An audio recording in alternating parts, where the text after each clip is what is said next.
చిత్తూరు జిల్లా బైరెడ్డిపల్లి మండలం జోగింట్ల గ్రామంలో రాధా మీనాక్షి లక్ష్మమ్మ వెంకటముని వర్గాన్ని నారాయణప్ప కుటుంబ సభ్యులు కిట్ట ఆలియాస్ కృష్ణమూర్తి నరసింహప్ప జయచంద్ర సుందరమ్మ శ్యామల లక్ష్మి వంటి దాదాపు 10 మంది కర్రలతో దాడి చేసి గాయపరిచారు. బాధితులు బైరెడ్డిపల్లి పోలీస్ స్టేషన్లో ఫిర్యాదు చేశారు. ప్రథమ చికిత్స కోసం ప్రభుత్వ హాస్పిటల్కు వెళ్లి మెరుగైన వైద్యం కోసం పలమనేరు ప్రభుత్వ ఆసుపత్రికి తరలించారు. అక్కడ అధికారులు కుడి చేయి ఫ్రాక్చర్ అయిందని నిర్ధారించారు. ఏం జరిగింది? మీది ఏ ఊరు మా? మాది బైరెడ్డిపల్లి సార్. ఎక్కడ ఉండేది బైరెడ్డిపల్లిలో? బైరెడ్డిపల్లిలో కీళ్ళతోనే సార్.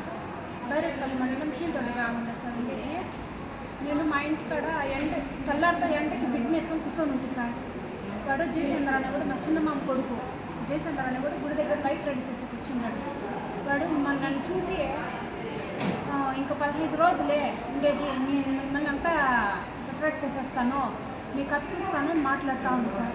పోతే ఈరోజు పొద్దున్నే 9:30కి అక్కడ మా నారాయణప్ప, నరసింహప్ప, జయచంద్ర, కృష్ణమూర్తి, శ్యామల, లక్ష్మి, సుందరమ్మ ఎంత జనమో వచ్చి యాడుంది మీ అబ్బాయి, ఇది మాది, మిమ్మల్ని లేపేస్తాము అని చెప్పి కర్రలు తీసుకొని వచ్చి మమ్మల్ని 4 మందిని గాయాలు చేసి హాస్పిటల్కి చేసేసి వీళ్ళ పైన మీరు కఠిన చర్యలు తీసుకొని కేసు ఎఫ్ఐఆర్ చేసి వాళ్ళని జైలు పంపించాల్సిందిగా కోరుతున్నాను.